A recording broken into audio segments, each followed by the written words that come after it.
Assalamualaikum warahmatullahi wabarakatuh. Halo, apa kabar semuanya? Mudah-mudahan semua yang menyaksikan channel ini berada dalam keadaan sehat dan tetap semangat untuk beraktivitas. Baiklah, pada kesempatan kali ini kita akan membahas soal ujian nasional sosiologi tahun 2018 bagian yang pertama sebagai persiapan menghadapi ujian tulis berbasis komputer. Ya, baiklah, kita langsung saja untuk bagian yang pertama. Kita akan membahas soal nomor 1 sampai dengan soal 25. Oke, soal yang pertama. Ini ada gambar orang yang sedang mudik ya. Mudik ya. Ini menunjukkan pentingnya nilai. Kenapa? Karena nilai ini bisa menjadi sarana untuk bersilaturahmi ya. Dengan aktivitas pulang kampung atau mudik di waktu lebaran, maka seseorang bisa melakukan atau bersilaturahmi dengan keluarganya. Maka yang tepat adalah sarana untuk bersilaturahmi ya. Oke, kita lanjutkan nomor 2. Edo terpilih sebagai ketua kelompok Karang Taruna di wilayahnya. Para anggota memberikan banyak ide dan gagasan kegiatan yang menjadi tren di kalangan remaja. Meskipun demikian, Edo tetap selektif untuk memilih kegiatan yang sesuai dengan aturan dan fungsi lembaga Karang Taruna. Nah, ini ada kata-kata sesuai dengan aturan dan fungsi ya. Sesuai dengan aturan dan fungsi ya, aturan dan fungsi. Berarti teori yang tepat untuk mengkaji ini adalah teori fungsionalis. Karena struktural fungsional atau teori fungsionalis itu mengkaji mengenai peran dan fungsi ya. Peran dan fungsi. Oke, kita lanjut. Nomor 2, ini mengenai ciri sosiologi ya. Ketika peneliti mengembangkan cara ilmiah melalui penelitian sosial yang didasarkan pada fenomena-fenomena aktual yang mungkin menurut penilaian sebagian masyarakat bersifat negatif. Nah, ini ada kata-kata penilaian ya. Penilaian masyarakat dianggap negatif. Akan tetapi sebagai seorang peneliti harus berpikir objektif dan memberikan penilaian secara ilmiah. Nah, ini ciri apa?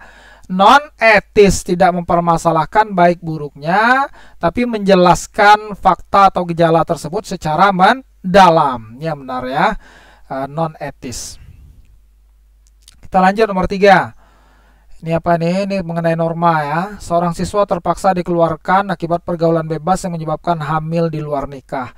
Dia sangat menyesali. Nah, norma yang dilanggar norma apa? Norma kesusilaan ya, norma kesusilaan. Kalau berhubungan dengan masalah seksualitas atau kehamilan di luar nikah, itu hubungannya dengan norma kesusilaan, bertentangan dengan norma kesusilaan.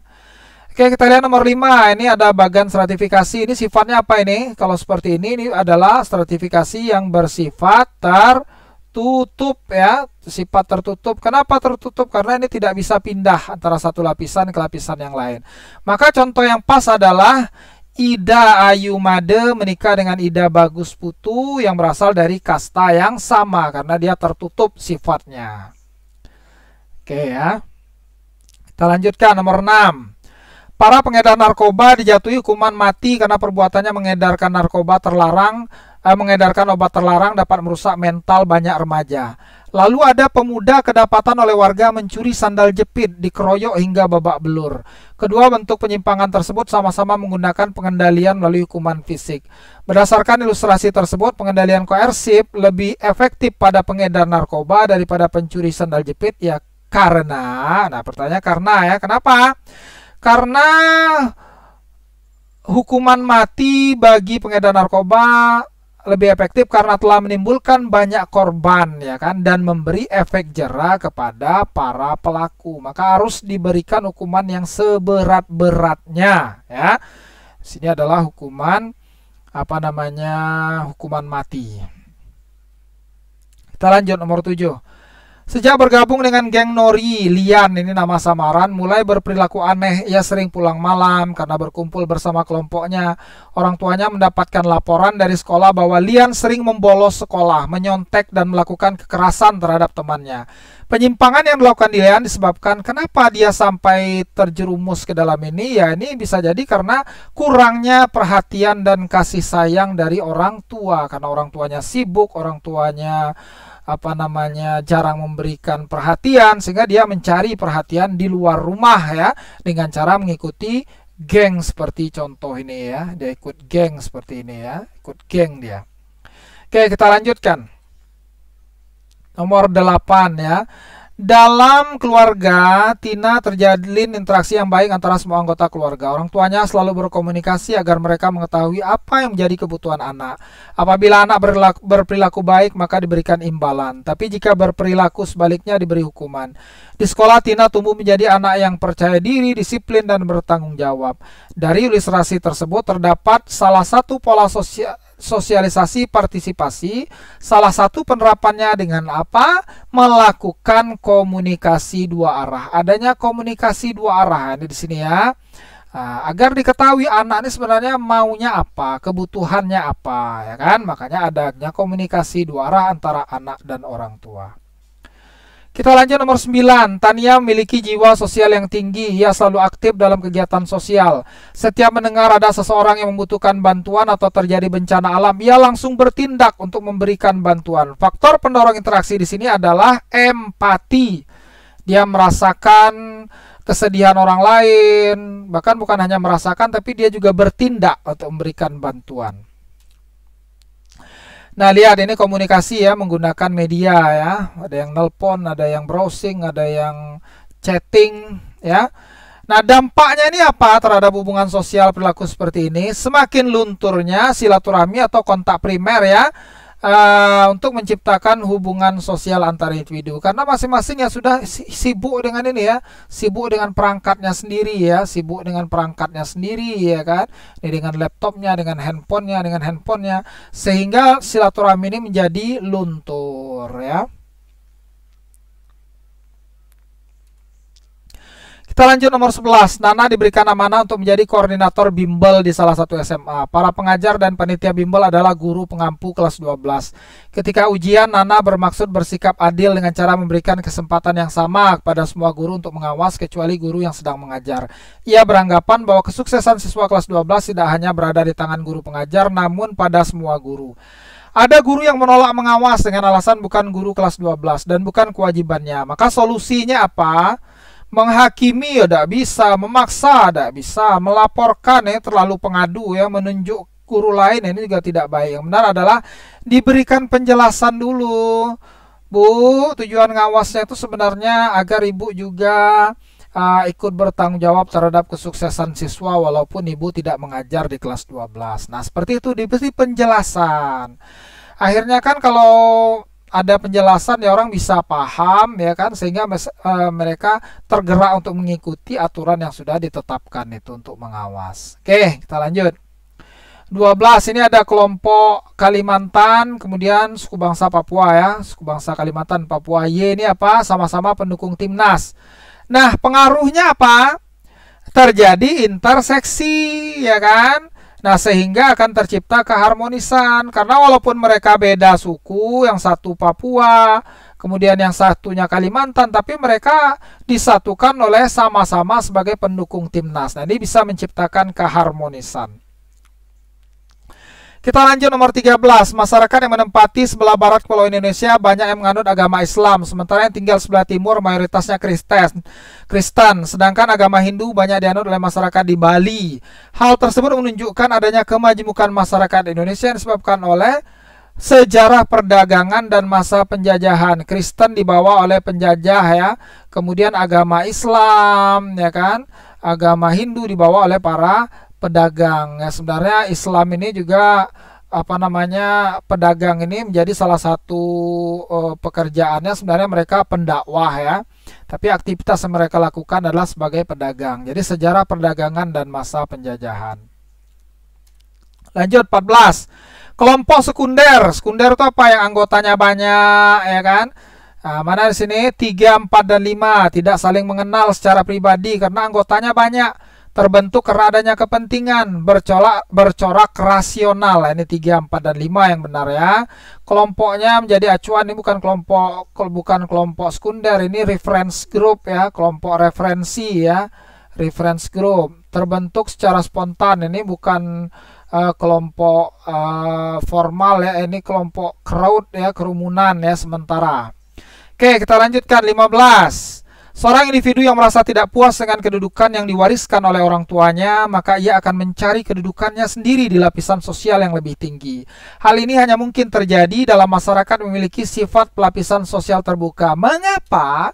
Karena setiap anggota masyarakat memiliki kesempatan untuk naik ke lapisan yang lebih tinggi. Seorang pengamen bisa jadi artis, ya, seorang guru bisa menjadi kepala dinas, dan lain sebagainya. Ini kenapa? Karena ada kesempatan untuk naik ke lapisan yang lebih tinggi. 16. Masyarakat yang menjadikan dasar keturunan sebagai faktor pembentuk lapisan adalah masyarakat feodal, ya, berdasarkan garis keturunan. Kalau ayahnya bangsawan, maka anaknya pasti bangsawan, ya kan? Karena statusnya diperoleh melalui kelahiran, ya, atau faktor keturunan. 17. Dalam sebuah rapat organisasi, Tono dan Wono saling berdebat untuk mengajukan usul. Tono ini tersinggung karena usulnya ditentang dengan suara yang keras dan lantang. Sementara Wono merasa sudah menyampaikan dengan bahasa dan suara yang halus. Nah, ini konflik ini penyebabnya apa? Karena perbedaan kepribadian, perbedaan perasaan dan pendirian. Yang satu merasa halus, ya kan? Yang satu merasa tersinggung. Nah, ini karena pribadi ya, perasaan dan pendirian. Kita lanjut 18, ini mobilitas, ya. Ibunya hanya seorang ibu rumah tangga, ya kan? Tapi kemudian anaknya berhasil menjadi PNS. Nah, maka di sini sudah jelas nih, berarti apa ini? Vertikal antar generasi naik karena status anak lebih tinggi daripada orang tuanya. 19. Ini masih mobilitas nih, ya. Seorang aparatur sipil negara ASN sukses dalam berwira swasta. Ia mendapatkan penghasilan lebih besar dari usahanya tersebut. Seiring berjalannya waktu, usahanya yang selama ini menjanjikan mengalami kebangkrutan. Akhirnya ia terlilit hutang hingga seluruh harta bendanya habis untuk membayar hutang yang masih bertumpuk. Tidak terima dengan keadaan seperti itu, istri beserta anaknya meninggalkannya pulang ke rumah orang tua. Akhirnya pegawai tersebut mengalami stres, suka marah-marah, dan putus asa terhadap nasibnya. Nah, apa hubungannya antara mobilitas dengan konflik? Ini ada mobilitas, ada konflik, ya. Mobilitasnya turun, ya kan? Dia mengalami penurunan status sehingga terjadi konflik. Nah, apa hubungannya? Hubungannya adalah ketidaksiapan individu dalam menerima perubahan status sosial. Yang dulunya kaya, ya kan, kemudian terlilit hutang, akhirnya jatuh miskin, akhirnya ia tidak siap menerima perubahan status sosial itu. Istri dan anaknya tidak siap, ya. Dan ia pun tidak siap juga ketika istri dan anaknya meninggalkannya. Dia menjadi orang yang stres, suka marah-marah, dan putus asa. 20. Di suatu perusahaan, seorang atasan merasa tidak puas terhadap kinerja bawahannya karena hasilnya jauh dari target yang akan dicapai. Sedangkan menurut bawahannya, dia telah berusaha maksimal untuk menyelesaikan dengan tepat waktu. Nah, ini konflik apa? Vertikal. Karena beda lapisan, ya, antara bos, ya kan, yang berada pada high class ini kan.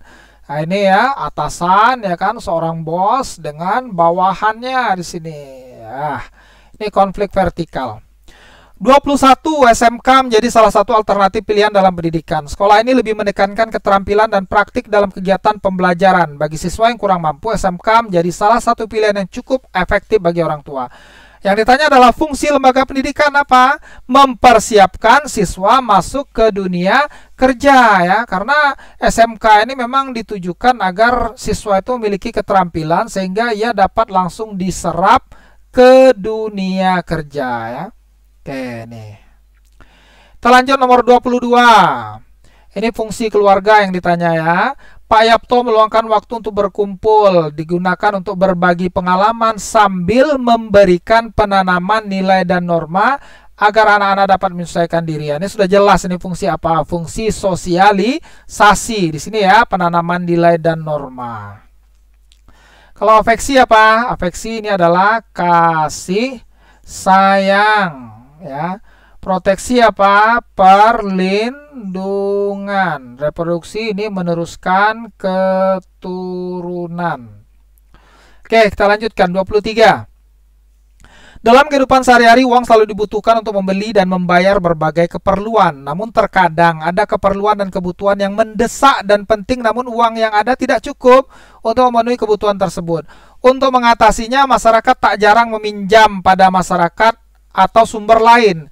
Kegiatan pinjam-meminjam ini kemudian berkembang dan akhirnya masyarakat membutuhkan sarana pendanaan alternatif dengan cara membawa agunan barang. Nah, ini agunan barang.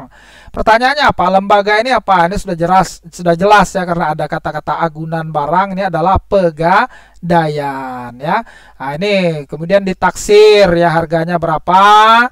Baru kemudian bisa mendapatkan uang, setelah itu bisa ditebus kembali. Ini lembaganya adalah pegadaian. 24 nih ada peserta didik. Yang ditanya adalah fungsi lembaga pendidikan. Ini kan berarti hubungan ya, interaksi sosial antar sesama peserta didik. Melatih siswa bersosialisasi, bagaimana berhubungan dengan teman yang sejawat ya, yang levelnya sama, tingkatannya sama.